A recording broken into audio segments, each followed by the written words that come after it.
ये है नेस्टरटियम plant. Orange colour के फ्लावर आते हैं और बेल की तरह चलता है। और ये है मेरी मिट्टी।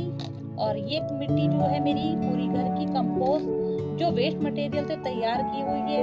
तो ये है मेरा पॉट और इसमें छोटे छोटे होल हैं। तो इसी को मैं अब मिट्टी से तैयार कर रही हूँ। और ये मैंने थोड़ी सी मिट्टी डाल दी है और ये मैंने प्लांट इसमें लगा दिया है और ऊपर से मैंने थोड़ी सी मिट्टी इसमें डाल दी है। और ये देख सकते हैं आप, ये मैंने कवर कर दिया है मिट्टी से। और अब मैं इसमें थोड़ा सा पानी डाल दूंगी, यानी कि पानी का छिड़काव दे दूंगी बस मिट्टी को नम करने के लिए। और ये मेरा प्लांट रेडी हो चुका है, ये देख सकते हैं आप।